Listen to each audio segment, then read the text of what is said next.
On tonight's CTV News, family members of the people who died when the CTV building collapsed share their reactions to the memorial plans, a flood mitigation test proves successful, and city transport comes under CTV's spotlight.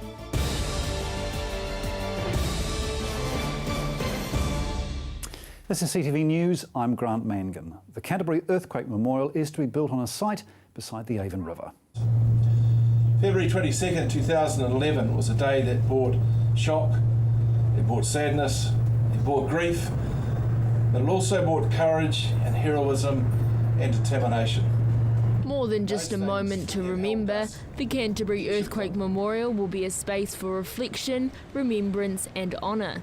Earthquake Recovery Minister Jerry Brownlee announced the memorial will be built on the edge of the Otakaro Avon River between Montreal Street and Rhododendron Island. Mayor Leanne Dalzell says the memorial will be an important part of our future city. Well, to celebrate the beauty of this place and what it becomes as part of our future heritage as a city, this is going to be a legacy project for the city. So, and it's going to mean a lot more to some individuals than others, but everyone is going to feel very welcome here. Kai whakahaere for Turunanga o Ngā Tahu, Mark Solomon, says the river connects us to each other and strengthens the bonds of Cantabrians. Mark Solomon says the river will continue to support the Christchurch people as it's always done. New meaning will be invested into the site and its new role. Being close to water is good for the spirit. It helps us to remember our loved ones and reflect on our own ability to deal with trauma and come through hard times. The CTV family spokesperson and former CTV employee Peter Brown says the families are pleased with the chosen site. And I think it's good it's in a place where everybody can be remembered too, not just the ones, often we just think of the CTV ones, but there's all the others that died in Christchurch, but there's all the others who were affected by it in many ways. And so it's a place for contemplation and reflection. David and Jeanette, the parents of Matthew Beaumont, a CTV employee who passed in the quake, believes the Avon River site was a good choice. I think it's a beautiful site. It's just lovely. It's prominent. And I think the best thing about it is that nobody died on this site. David Beaumont says it'll be a place not just for the families of those who died, but for everyone to stop and remember. It's lovely and quiet, and it's going to be very much a place to be able to come. And I think it's a place for all of Christchurch as well. I think it's going to be something that people who want and the tourists coming here will be able to see something and remember what happened here. The families of the victims will be able to contribute their ideas to the memorial. Manau Kaisi lost his wife, Maysoon Abbas, in the CTV building collapse. He says he's looking forward to seeing something here, right in the heart of the city. Hopefully they will listen to the stories that we tell them, to the what we would like to do here, what we hope to see here, and also what kind of people we lost, what they were doing, what they mean to us. The shape of the memorial will be chosen through an open design process. The government is contributing $10 million, along with $1 million from the Mayor Relief Fund. The memorial will be ready for dedication on the 22nd of February 2016, on the 5th anniversary. Joelle Batista, CTV News. A flooding pilot conducted over the weekend has proven successful. That's good news for flood-affected residents. The flooding of a red zone house is a first for these engineers. So in this case we've used the barriers just to simulate our flood here, but normally you'll have the barriers going the other way, keeping the flood waters away from homes. Usually floodgates are used to keep out the water, but for this earthquake-damaged home, this isn't the case. The Avonside house endured the flood mitigation test over the weekend, proving the pilot successful. John Mackey, the unit transport and green space manager, says the team are very pleased with the results. The engineers spent the weekend monitoring the flooded home. By Saturday, they were already seeing signs of success. I'm pleased to say that it's carried on for the next few days, adequately holding those floodwaters at bay. So it's had 900 millimetres of water up against the perimeter of the building since Friday, and it's showing very good signs of resistance to the flooding. Christchurch City Mayor Leanne Dalzell established the Mayoral Flood Task Force due to the heavy rainfall floods in March and April of this year. The task force banded together to come up with short-term flood mitigation solutions for residents badly affected by the floodwaters. The product comes with a 5-year guarantee, and but with good, careful maintenance, it could potentially go longer than that. So it certainly covers that period of time while we work on the longer-term solutions of pumping, stop banks, those solutions that take years to develop and deploy. It will give people security in the years in between.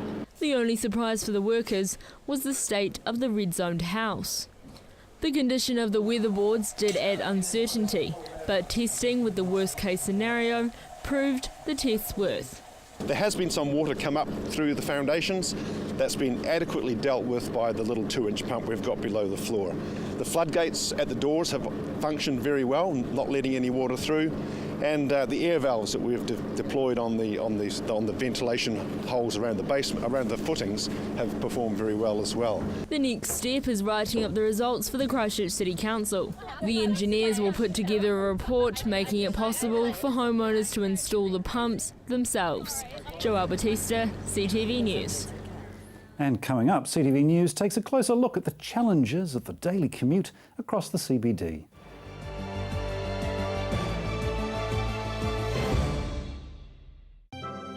Meet the latest arrivals at Berlin's 2 animal parks and find out what it takes to be a zoo baby in a modern zoo. Zoo Juniors. Wednesday nights at 8 p.m, right here on CTV. Introducing My Freeview. This fella doesn't just preserve your right to watch free digital TV. It fits your viewing around your life. Too busy putting out fires? Record at the touch of a button. Want to watch one channel and record another? You can. And if you need to nip away, Hit pause, even a live show. for a one-off payment, you can enjoy Freeview when it suits you, not someone else. It's like having your own TV station at home without monthly fees or contracts. My Freeview. It's Kiwi for TV. Missed a show or want to watch it again? CTV is fitting in with your lifestyle. Be in control with CTV On Demand. Check out our website and follow the links. ctv.co.nz. Action Removals, offering short or long-term storage facilities, full packing services, comprehensive rates, all fully insured and with 6 vehicle sizes to choose from. Earthquake repairs? Action Removals pack, move, store and return your valuable possessions stress-free. Action Removals, a family business that has been operating in Christchurch for over 10 years. Action Removals, your one-stop removal service on time, every time. 0800 222 526. Let's face it, everyone has an agenda. And guess what? So do I. Every week, I'll pick 3 stories that grab my attention. Agenda with me, Brent Goff.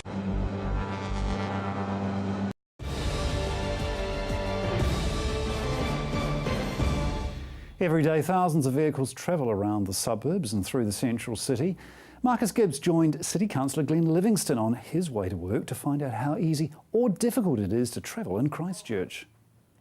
Christchurch's roads are arguably the worst in the country. Broken and shattered in the February 2011 earthquake, more than 1,000 kilometres of roading infrastructure needs to be repaired. That's 52% of Christchurch's urban sealed roads. To assess the damage, I joined Christchurch City Councillor Glenn Livingston during his journey from New Brighton to the City Council in rush hour traffic. Good morning. Okay, Marcus, how are you? Yeah, good as gold. No, it's good to see you. Yeah, another beautiful, bright New Brighton day. Very, very warm. Yep. We'd only just started out on our journey when Councillor Livingston started pointing out sections of the road where the river was starting to seep through cracks underneath. With this road, what we get is with high tide, the pressure of the water, the hydrostatic water, pushing up from below, and so this street will often flood. No rain in sight, beautiful clear day like this, but if the tide is up, so is the water on the street, both here and further down. Because of the time it takes to fix the underground infrastructure, the top seal won't be repaired for many years. City leaders are warning residents not to expect perfect roads as part of the $2.9 billion infrastructure rebuild. Instead, the roads will only be partly fixed or patched. This will end up saving the government and the cash-strapped City Council hundreds of millions of dollars. Ryan's team is responsible for making sure Christchurch's traffic runs smoothly. Looking forward, the central city will need to change and adapt. Under the government's transport plan, vehicles will be restricted to just 30 kilometres an hour. Chewham Street will become a one-way west to East Street, replacing the route from Oxford Terrace to Litchfield Street. Instead, these roads will change to a two-way system. A massive change will see Manchester Street widened by 9 metres to become a two-lane highway.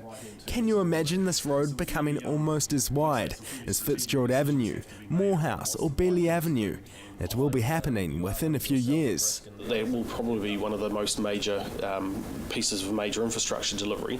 In terms of impact, however, there's a lot of the one-way, two-way conversions or swaps. I'm thinking Chewham Street, Litchfield. They're all going to have a substantial impact. So our role will be to try and manage the delays to be the minimum possible during the build process, but also once they come online, we'll have to operate the signals, set up the way in which the time is allocated, etc. So it's going to be a big role for us after they're implemented as well to make sure that we minimise congestion on those routes. Manchester Street also happens to be where Glenn is heading this morning. This is my new latest way of getting to the council most efficiently. Does it work? Yeah, it does work, but I sometimes strike problems later down.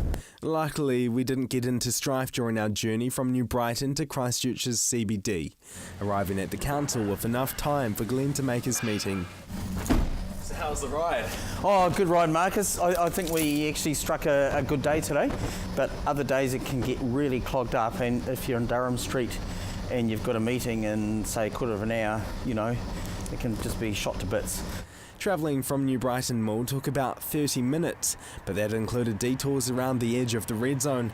On busier days, the journey can be 40 minutes to an hour long, whereas sometimes Glenn can fly through the traffic, at the speed limit of course, and get to council within 20 minutes.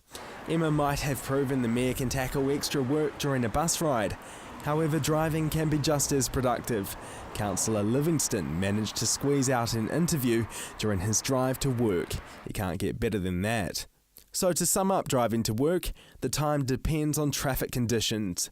The cons are broken roads and traffic jams, and expensive petrol. Emma Cropper caught the bus with Christchurch Mayor Leanne Dalzell to find out if it's easy to travel from the east into the city centre.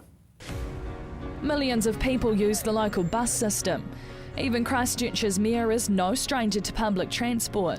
Okay, so it's 7 a.m. now. How long has it taken you to walk here? It's only a couple of minutes. I just live halfway down Lakewood Drive, so it's really just a quick run down the road.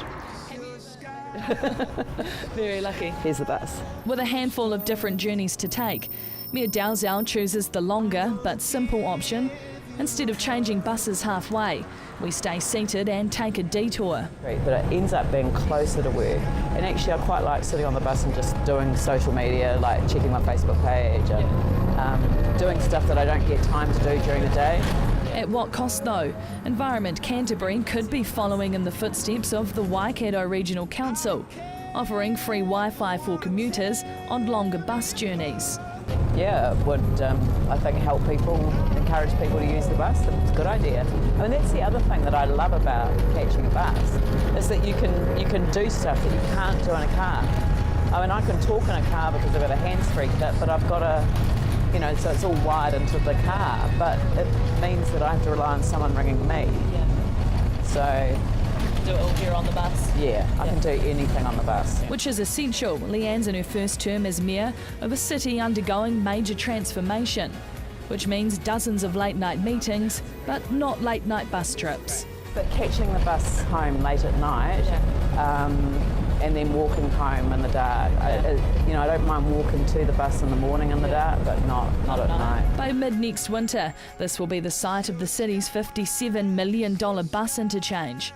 With more people expected to be using the bus, by 2041, it's expected to be used by over 7,000 people an hour. And ECAN are partway through reviewing their bus routes, hoping people will walk a little further to catch more frequent buses. But they're driving down broken roads. Christchurch's roading infrastructure is undergoing $2 billion worth of repairs.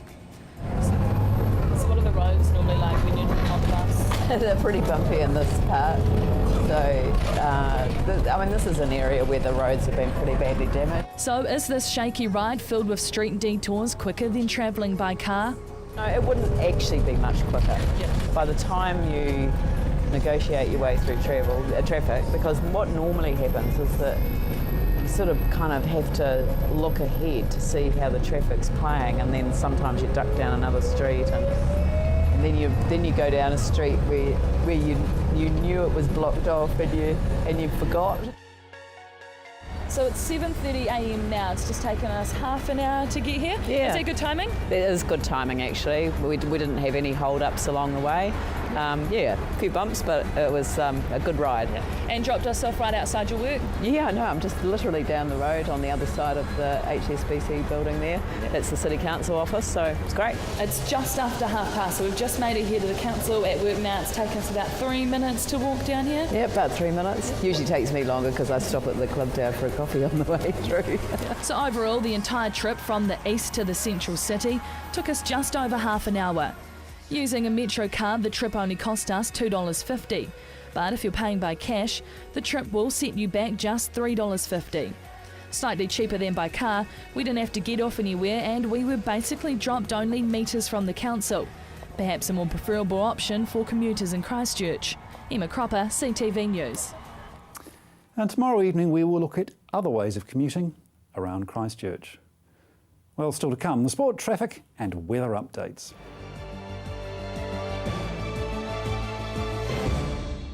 Al Jazeera News, international news right off the satellite, bringing you up-to-the-minute coverage of world events. Al Jazeera News, weekday mornings at 6 o'clock, right here on CTV. Hi, I'm Caitlin, the naturopath here at Staywell Pharmacy. Working with the pharmacist, I use herbal and nutritional medicine to recommend natural alternatives for your health. This can be to counteract any side effects of your medication, general health advice, or natural options for you and your family. I'm also available for consultations. So come in and see us at Staywell Pharmacy, 27 Shands Road, Hornby. Staywell Pharmacy, live well, stay well. Hi, I'm Steve and welcome to Carpet Kingdom. At Carpet Kingdom we stock a massive range of carpets and we're also the largest vinyl stockist in the South Island. And not only do we have an excellent range in store, but you can purchase our stock online. We offer free measuring quotes, we have our own installation team, we ship nationwide, so come on down and see us at Carpet Kingdom, 312 Wilsons Road in Waltham, just off Brougham Street, or visit us online at carpetkingdom.co.nz. Yuck, look at all this moss and lichen. I'm not getting up there, not in these heels. Time to call Mossbuster. Mossbuster is a no-bleach, non-abrasive, biodegradable solution that has over 35 years of proven results. You can buy Mossbuster online for less than half the cost of other well-known products and can be yours for less than $1 a litre. You just spray it on and let Mother Nature do the rest, or Mossbuster can do it for you. Check out our website or call the Mossbuster crew for a free quote. Mossbuster, 0800 88 1000. Arts 21 showcases the vast creative talent and minds that are making a name for themselves in Europe and beyond. Think outside the square with Arts 21.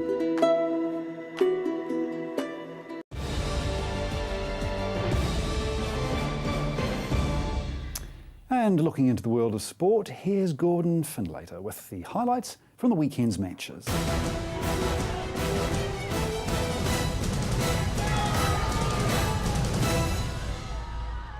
The Crusaders have booked a week's rest in a home semi-final in the Super Rugby competition after their highly touted conference decider against the Highlanders failed to live up to the battle seen earlier in the season in Dunedin. After going out to an early lead through a series of penalties, the Crusaders' plan changed to chasing the 4 tries needed for a bonus point, and with it, all but the guarantee of a home final.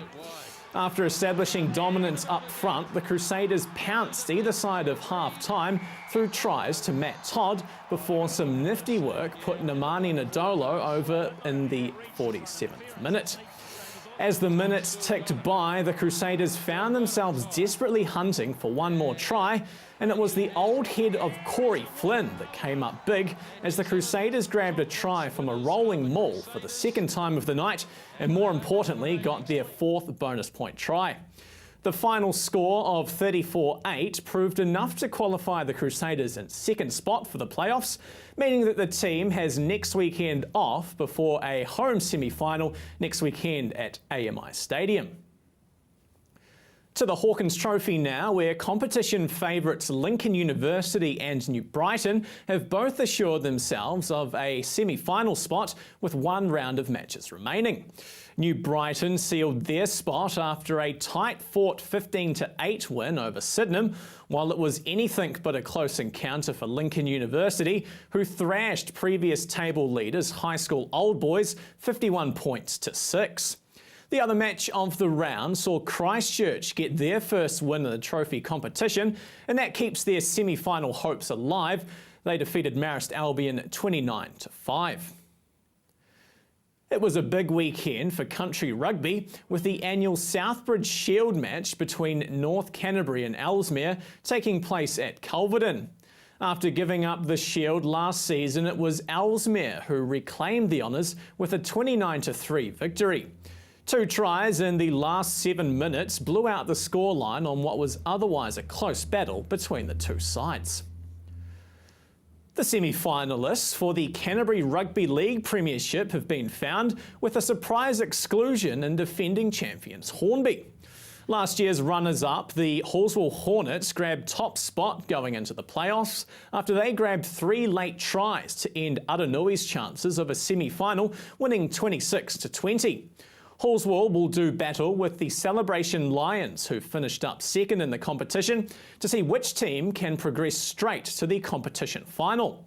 The losers of that match will meet the winner of the Linwood Keas and Riccarton Knights match, who will play in the Eliminator playoff.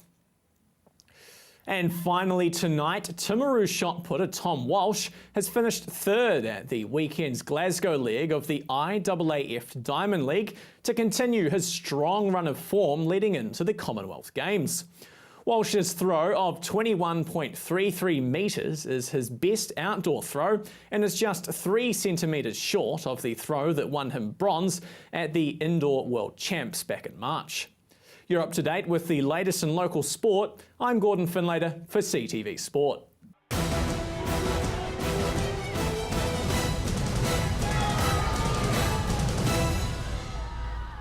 If you're driving around the central city, CTV's traffic update will assist you navigating the repairs taking place.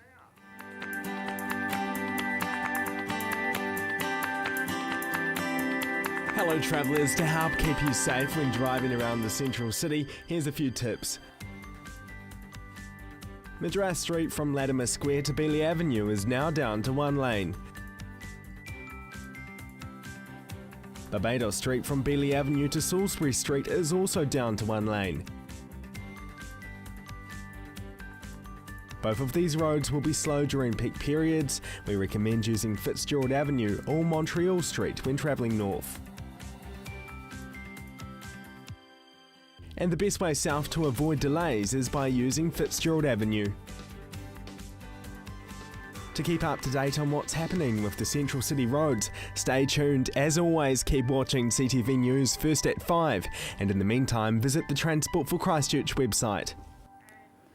And remember the traffic update screen here on CTV at 7, 8 and 9 a.m. in the morning, and then again at 12 midday. Now, each week we invite viewers to suggest some music they'd like to hear playing during our nightly regional weather forecast. This week the music is from Boards of Canada's new album, which I think is called Tomorrow's Harvest. And this track is entitled New Seeds. Here is your regional weather. Kia ora everyone. Low temperatures around the region today. South Canterbury, Timaru had 9 degrees. Temuka and Geraldine both on 9 degrees. Ashburton 9 degrees down your way. Methven was on 9 degrees. Rakaia also on 9 degrees. Darthfield had 9 degrees out there. Leeston and Rolliston had 9 degrees. Lincoln also had a high of 9 degrees. Christchurch an overcast day with 9 degrees as your high, and in Akaroa 8 degrees was the high for your Monday.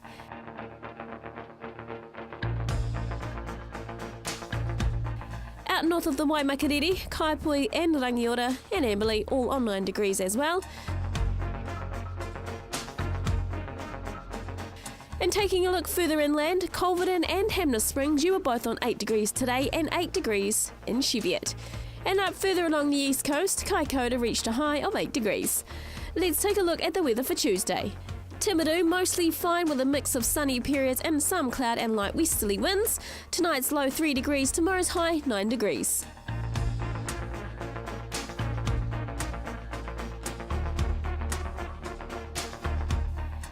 Ashburton, cloudy periods and rather cold for your Tuesday with light southerlies. Tonight's low 3 degrees, tomorrow's high 9 degrees.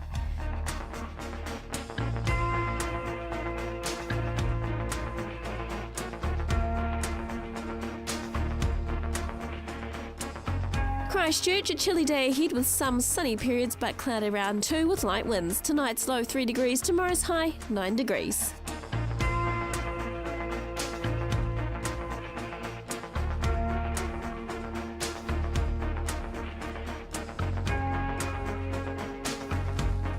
Mostly fine in Kaikoura with a mix of sunny periods and some cloud and light southwesterly winds. Tonight's low 3 degrees, tomorrow's high 9 degrees.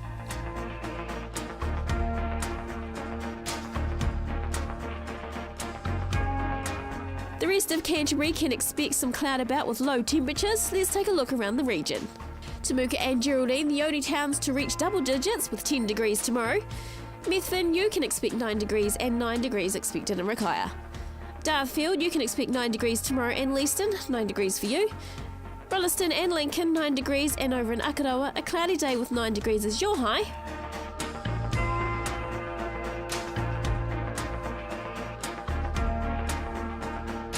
Out in North Canterbury, cloud around for Kaipui, Rangiora and Amberley, all with a maximum of 9 degrees tomorrow.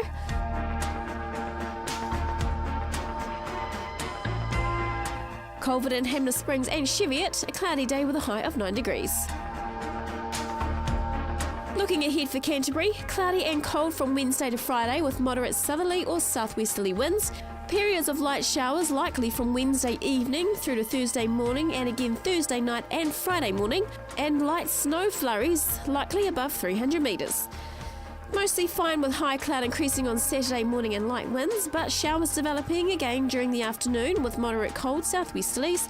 Cloudy on Sunday with light showers and fresh gusty cold southwesterly winds. Mostly fine with high cloud increasing on Saturday morning and light winds, but showers developing again during the afternoon with moderate cold southwesterlies. And that's your weather for Monday. Have a great evening. And prepare yourselves for another week of winter. Well, that's CTV News for Monday. I'm Grant Mengen. Good night.